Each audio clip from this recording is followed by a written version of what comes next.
Greetings historians, welcome to Lore of the Dragon. Today, we're going to be delving into the other parts of Cynder's lore, covering the mainline Skylanders continuity and the Skylanders Academy continuity. And as I did with the Ember and Flame video, speculate exactly how the Dragoness could be added into Spyro 2021 or in any future Spyro game. Keep in mind, 2021 is a speculative release. I'm just going off of theories that we have right now. I'm not confirming anything. Something to note about Skylanders is that there are actually two continuities, as I mentioned earlier. The main Skylander continuity, which includes the games, books, and comics, and the TV show, Skylanders Academy. Each one has different interpretations of Cynder, but as you're about to see, one doesn't exactly stray far from her Legends counterpart. In the world known as Skylands, far from those who defended it, an egg lay still in the care of its mother, the occupant, a violet dragon inside it, still waiting till it was her time to finally come out. Where exactly Cynder was from in the original Skylanders continuity is not exactly known, but from what can be gathered about dragons in Skylands, she might have come from Dragon's Peak under the rule of Dragon King Ramses. Wherever she might have come from, one day, minions of the undead Dragon King Malefor, are creatures that lurked in the depths of a place called Cadaverous Crypts, stole the egg and brought it to their master. Cynder's egg hatched, but instead of being met by a caring mother, she now was in the presence of the undead Dragon King, and his intentions would soon be made clear. She was brought up by Malefor, presumably being named by him, given the name Cynder, and imbued with the undead element, giving her immense power for a dragon her age. Malefor used his new puppet as a bringer of death and destruction through the Skylands, her power only being fueled by her master's ambition. Any chance at happiness, any chance at a normal life, stripped away from her by a higher power. However, years after Cynder had been taken, there was another dragon that belonged to a peacekeeping force. His name was Spyro. Spyro would be sent on a mission to stop Malefor's puppet from inflicting any more harm on those who reside in the Skylands, and the two engaged in battle. But as it raged on, Spyro saw something in Cynder, a spark of resistance, a spark of good. Even with the power of the undead Dragon King flowing through her, Cynder was eventually beaten by Spyro. But this would not just act as a normal defeat, but rather free the Dragoness from her master's influence, but still left her with the powers that had been bestowed upon her. It was then that Cynder truly realized all she had done, and that now she wanted to correct the wrongs that she had committed. But with the reputation she had gained, her willingness to do so would be questioned. But the Dragoness, eager to do something good, aided the Purple Dragon on a quest, helping him complete the task with little to no hesitation. Though in the end, her true loyalty would be put into question, as given what she had done, even under Malefor's control, it was something that no one would soon forget. But Spyro himself vouched for her, telling the leader of the Skylanders, Master Eon, that she was genuine, describing what she had done to help him, eventually convincing the wizard to welcome Cynder into the ranks of the Skylanders, giving Cynder the chance to undo the wrongs that had been brought upon the Skylands. Despite who she would try to become, the darkness that what shrouded her continued to come and fester within the Dragoness, driving even her new allies in the Skylanders away, each one making sure that if she ever lost control, they would not be the first in the direct line of fire for the former harbinger of misery. As time passed, and as Cynder built up trust with the Skylanders, she had been sent with others to help assist them on their missions, making friends and meeting longtime enemies of the Skylanders along the way. And even in one instance, meeting Chaos himself, an evil portal master bent on ruling over all. Though this meeting would be a rather interesting one, as when they did meet, Chaos was claiming to have a change of heart, and defended the place called Lucky Lagoon, stopping the very thing that the Skylanders were tasked to, in fact. Following this, the Skylanders would find that an ancient threat, coming from something called the Mask of Power, an object that was able to take anything or anyone's energy and use it against them, created for the sole purpose to fill the desire of a long-gone king, that being to destroy the core of light, the only other thing that kept the darkness from engulfing the Skylands. But even so, it would take time for those looking for it to complete their task, as the mask had been shattered, and its pieces scattered across Skylands. Meanwhile, Cynder and another Skylander, Zook, were relaxing in an oasis in a place called the Cloudless Desert. The two of them would take time away from the fighting, though Cynder was less enthusiastic about this than her companion. With everything going on, mainly the threat of the Mask of Power, Cynder began to grow worried about the shards of the mask, and more eager to find them before their adversary. Another undead Skylander by the name of Hex came through a portal, and approached the two resting Skylanders, explaining to them that they had been asked to return to Master Eon's Citadel. But before their departure, they were interrupted by a sudden storm, filling the sand below them with water, causing all that stood on it to sink to the ground, their fates only being changed by the Skylanders. They returned to Eon, and were informed that what caused this strange occurrence was a fragment of the Mask of Power, this one being filled with the undead element. Cynder, Zook, and Hex were now sent back out to venture to a place called the Isle of the Dead, a place where they thought the shard could be. Each of them arrived on the isle, but soon were attacked by hostile creatures native to the land, one called a gargantula, and the others a multitude of spiderlings, only to be saved by one of the undead inhabitants on the island. One of them by the name of Flunky, and the other a pet, a stump demon by the name of Dogwood. The Skylanders were brought to a place called Ghost Town, meeting the mayor and being informed of another threat on the isle, and more specifically to the people and the crops on it.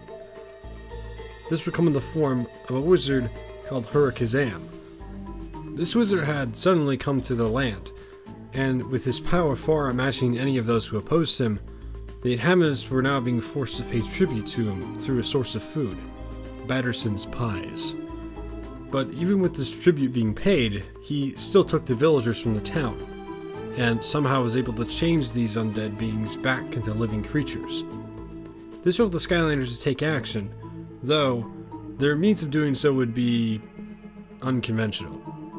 Once they learned that the Gargantulas were working for Hurricazam, they allowed themselves to be taken, so that they could figure out what exactly was going on. Eventually, they found themselves in a place known as the Cloud Citadel. They stuck around, eventually being spotted by two minions of the wizard, Brock and a group of drow, leading to a fight between the two parties. But as they made their way to Hurricazam, they had been given a revelation. The wizard was not the one leading this operation.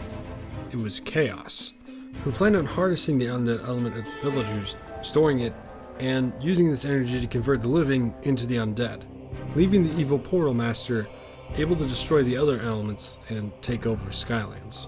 Chaos ordered the wizard to drain the Skylanders of their elements, just as he did with the villagers, but Hurricazam refused, and would be punished in the process.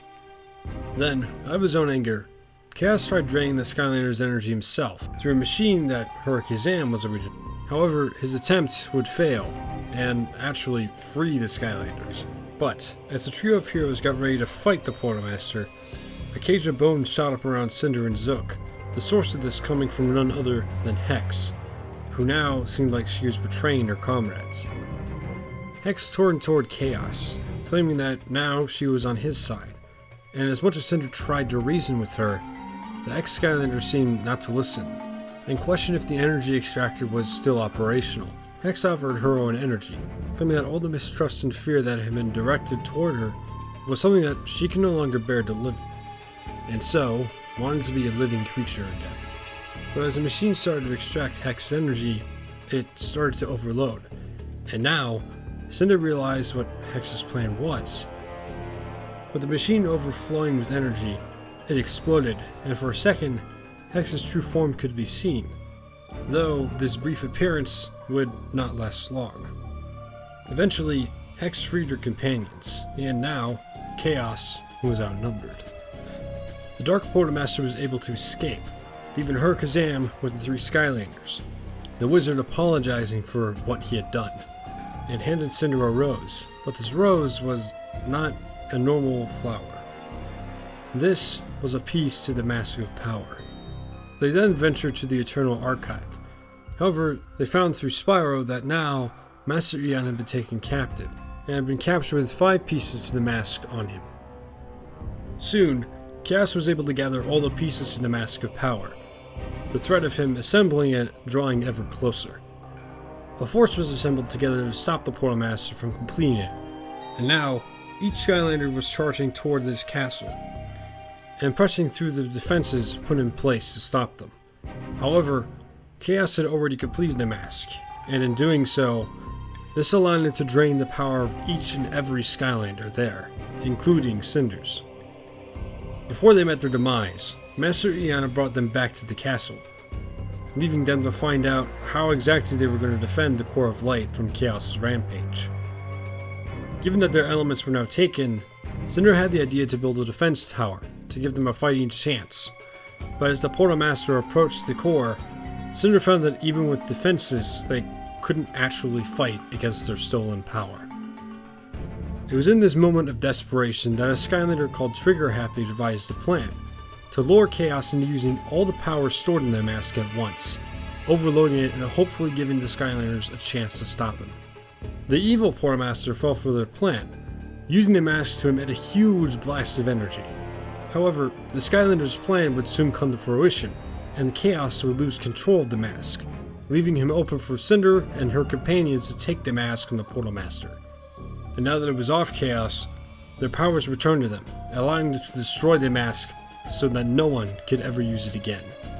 And now, with an overwhelming force right in front of him, Chaos was captured, leaving him to the will of Master Eon and the Skylanders. But as punishment, instead of him being sent to prison, he would suffer a different fate. Earlier, Chaos had turned Hugo, a Mabu who worked for Master Eon, into a sheep, a creature that the Mabu feared with a passion. As punishment for the havoc he had wrought, Chaos and one of his servants, Glumshanks, were now turned into sheep themselves, and shot back to the Chaos' castle, leaving the Skylanders with nothing less than victory. Later, Cynder was putting on a show, fighting in an arena against various creatures for the entertainment of those living in Skylands, and crushed all who challenged her. Cynder went to go meet with those who watched her. However, one in particular would be a very strange meeting. The Dragoness met a fairy named Calliope, and greeted her with a handshake. But strangely, this would lead to a sensation of weakness, even if it only lasted for a second. It then dawned on her that something wasn't right about this, that maybe there was more going on than she first realized. So, Cynder started to track down the fairy after she left, using the charm that she had bought from a bear for a small exchange of money, hoping to figure out something more about the strange occurrence she had after the show. But as Cynder was following the paths of the fairy, she came across the cadaverous crypts, where she was attacked and eventually lost the charm to the void below. As the battle raged on, the Dragoness found that her attacks weren't working against the hordes of enemies coming her way, and eventually, she would be pushed to a cliff, her attacks proving futile against her aggressors. To her rescue, however, came Hex, Wallop, and Spyro, each of them following the trail just as Cynder had done before. They fought back the horde and realized that there was something about this new fairy that they had just gotten to know. Had all met Calliope, and found that all three of them had suddenly felt weak after meeting her. With their goals now being the same, the team of Skylanders continued on their trail, ready to meet the fairy and find the truth behind this strange occurrence. As they ventured down into the depths of the crypts, Cynder explained that somehow she had been in this place before, that she remembered being in these tunnels that they were traveling through. Just then, they spotted Calliope, rushing toward her as fast as they could. But as they did, they saw the power that had been taken being drained into a shadow, one resembling that of a dragon. Before they could do anything else, the Skylanders was swiftly defeated by the mastermind behind this, and they realized that the fairy wasn't stealing their power for herself, but for Malefor, the undead Dragon King. Cynder then found herself and the rest of the Skylanders in a prison, the Dragoness furious at the fairy that she'd helped bring back Malefor. As the Skylanders tried to figure out a way to get out of their prison, Malefor explained his plan, that for all the trouble that they had caused him, he was going to destroy Skylanders Academy, the place that they called home, where they had accepted Cynder as one of their own. The Dragoness struggled to break free from the cage that she had been confined to, ready to defend her home to her last breath. But despite her best efforts, the attempts she gave were nothing less than futile. Anger started to gnaw at the Dragoness, her rage once more being targeted toward Calliope, until Spyro intervened, trying to calm the Dragoness down. It was then that Spyro convinced Cynder to apologize and explain her past. The Dragoness then told that once she had been a servant of Malefor, and that with enough effort, the fairy could break free from the chains, and that she could decide to do something right. However, the weight of what she had just done came crashing down on the fairy, and she flew off in grief, leaving the Skylanders stuck in a cage until a friend of theirs, one by the name of Captain Flynn and another Skylander by the name of Mags, found them, releasing them from their prison. The Skylanders now headed to the Academy, hoping to stop Malefor from destroying it altogether. A battle then ensued as the Skylanders fought to protect the Academy, with even assistance from Flynn as he rammed his ship into Malefor. Their attempts to stop him, however, would prove fruitless, until finally Calliope arrived, explaining how exactly that they could regain the power that she had stolen from them, and beat Malefor. She told them that there was a crystal that stored their power, hidden away in the chest plate of Malefor. With that knowledge, they targeted the chest plate and blew it off. It was then that both Spyro and Cynder coupled their power together. The Purple Dragon, using the power the Dragoness had given him to fling himself forward into the crystal, where he destroyed it, and let the power Malefor had just taken return to its rightful owners. With the Skylanders at full strength once more, Cynder, Spyro, and Hex fought back Malefor, and used Flynn's ship once more to beat Malefor, but this time tying the anchor to Malefor's tail. Another Skylander pushed the ship off the edge of the island, the weight of the ship dragging Malefor to the depths of Skylanders. As the Undead Dragon King pleaded to Calliope, trying to manipulate her to save him, she and the Skylanders watched as he was dragged off the side of the island, falling to the depths below. After these events, Cynder would be sent to Earth with the rest of the Skylanders, being frozen until placed on a portal, returning to the Skylands until chaos was vanquished, allowing the Skylanders to return to their home. She then went to the Dragon Temple, assisting a new Portal Master in restoring a stolen skull-themed tiki, returning it to its rightful place. Now in Skylanders Academy, Cynder's origin is a little different.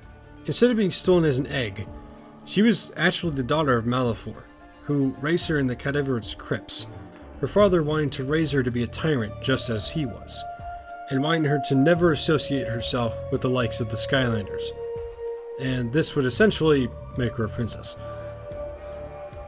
But even so, she had heard what the Skylanders could do, of what they had done, the notable one she had heard of being Team Spyro. This grew a desire within her, and against her father's wishes, she left her home to go to the Skylanders Academy, so that she herself could try to become a Skylander. When she traveled to the Academy, she was introduced to Team Spyro by Master Eon, and Spyro himself was assigned to tutor Cynder so that she might become a Skylander. But it was soon found out by Spyro that the Dragoness actually didn't know how to use her powers, or if she had any for that matter. Through trial and error, they found that she was actually able to use lightning, along with another power, the ability to convert herself into a shadow. Though, situational awareness was something she lacked. Now that she had awakened her powers, Cynder and Team Spyro went to respond to a robbery of a restaurant by a group of creatures known as Greedles. She questioned if they were truly doing this out of evil, or for some hidden purpose, thinking that maybe there was some good behind their actions. However, Spyro confidently said that there was no between good and evil, only their absolutes, claiming that those born with the darkened heart were destined for such things, and this could never be changed. With the very person she looked up to telling her such things, she broke down in a fit of rage, sending lightning shooting off in all directions. If the Dragoness was asked why she would do such a thing, Cynder explained who she was, and that by the logic presented to her, she would never be able to become a Skylander, and that she was trapped to a life of cruelty forever. Once more she sent off an attack of lightning, until she disappeared, going back to the cadaverous crypts. where she would try to fulfill what she was told was her destiny. She tried to perfect what she could to become what fate had decided for her. However, Team Spyro, and Spyro specifically, found her in the crypts, and the dragon told her that he was wrong to assume such things. But as he explained this, Malefor, the Dragon King, rose up behind him, the larger dragon telling Cynder that he had been looking for her, questioning where she had gone, until he saw the Skylanders were there. A fight started between Malefor and the Skylanders. It was then that Spyro told Cynder that he had a revelation, that fate did not dictate if she was good or evil, but she could make her own choice, that Cynder could choose to fight for good, or to become evil like her father. Malefor slammed Spyro into one of the islands, ready to finish off the Skylanders. But as he let out a stream of fire, Cynder bolted in front of the purple dragon, laying out a beam of her own lightning. The result was a large elemental explosion, which blew back Malefor and Team Spyro. However, it would let the Skylanders and Cynder escape from certain doom. As they left, Malefor called out to Cynder, telling her that now, with the choice she made, she would no longer be his daughter, and that he would treat her as an enemy whenever they would meet again. When they returned to the Academy, Cynder was put through an admissions test to get in, and while at first they deceived Spyro into thinking that the Dragoness had failed, it was soon revealed that she had passed the test, and now she was fully a Skylander cadet. Over the course of time, Cynder began to make friends with other cadets and participated in clubs mainly with the other undead Skylanders, getting to mainly know Hex and another cadet known as Rollerball. During one night, however, it would be Hex that helped brainwash all the cadets and the Skylanders at the Academy, including Cynder, though this would only last for a short amount of time. Other antics during this time would include being the lead of a musical, Hugo bringing her on for a secondary Skylander team called B-Team during a time that Team Spyro, the go-to team for Master Eon, was under quarantine. However, the effectiveness of this new team, and mainly Hugo's leadership, would fail to actually give this B-Team any effectiveness at all, as the only mission they ever went on was to fight sheep. Other times would include her getting trapped with other cadets inside a beast known as a Fire Viper, a result of a seemingly failed rescue mission of Kingpen, an ally of the Skylanders and Master Eon. However, one of these days would hit closer to home than the rest, as an ex-Skylander, Dreamcatcher, would come down with amnesia, and now hid among the Skylanders for protection. The situation was all too familiar for the Dragoness, as once she was someone who came from evil, but chose a different path. And now that she saw someone else had the chance to do the exact same thing, she accepted Dreamcatcher, and gave her a second chance instead of condemning her for who she was. Though, during the game of Sheepball, a sport popular in Skylands and something that Cynder participated in, a group called the Doom Raiders came to interfere and take back the member that they had lost to amnesia.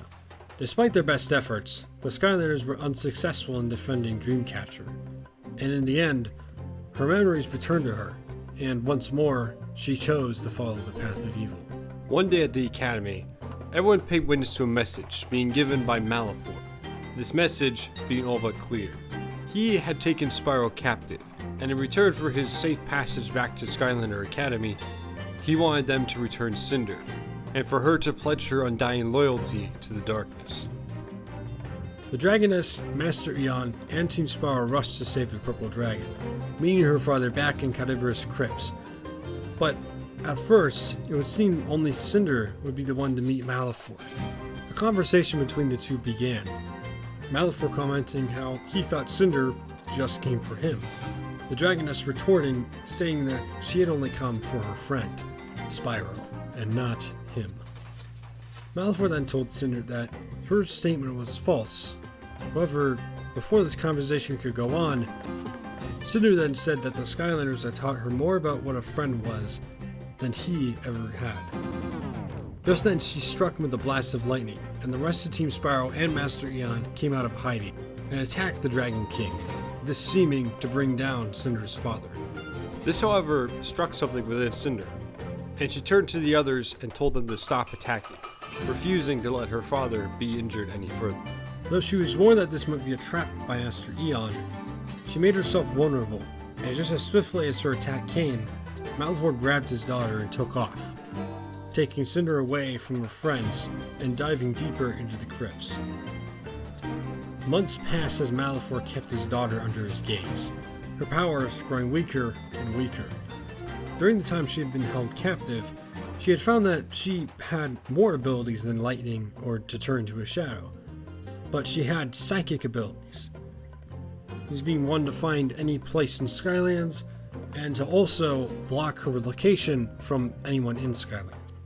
Which she did this to make sure that anyone who tried to come rescue her couldn't find her, so that they did not have to feel the might of her father.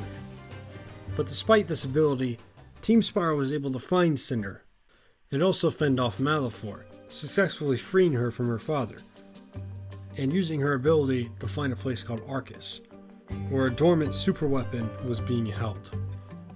But even with Cynder, they were unable to stop the superweapon from falling into the hands of Chaos, who sought the weapon to destroy the core of light. But with the combined efforts of Cynder, Team Spyro, and their allies, they were able to defeat Chaos, but lost to Master Eon in the process. Soon after, Cynder once more was playing sheepball with Team Spyro, each one of them accepting now that they had to continue on without Master Eon.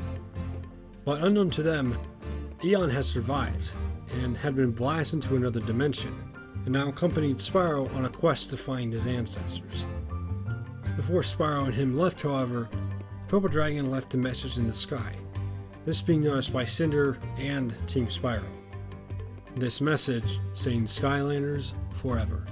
And that, historians, concludes the story of Cynder in all three continuities. Now, there's a small bit of lore I forgot to mention in the first part, that being the binders on Cynder. Now, in Legends, these serve two purposes: to chain her down during her times to tear up the skies, and as a reminder of her past after she broke free from Malifaux.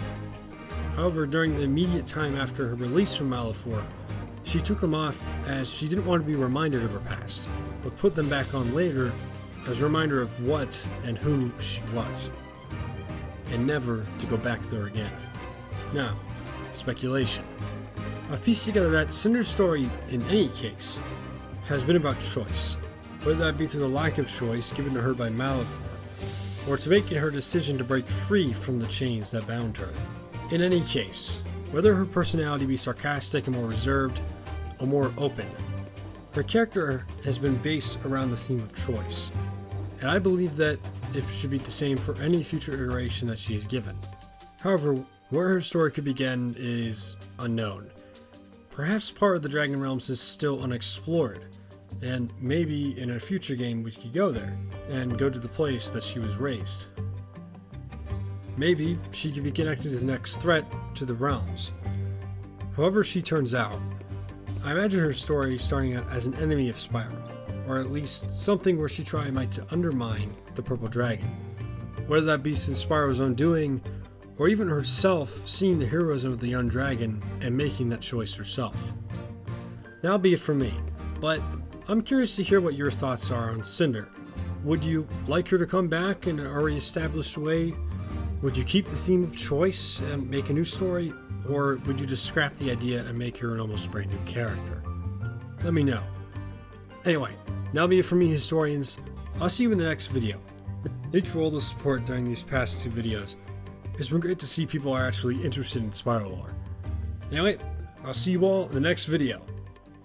Stay safe, historians.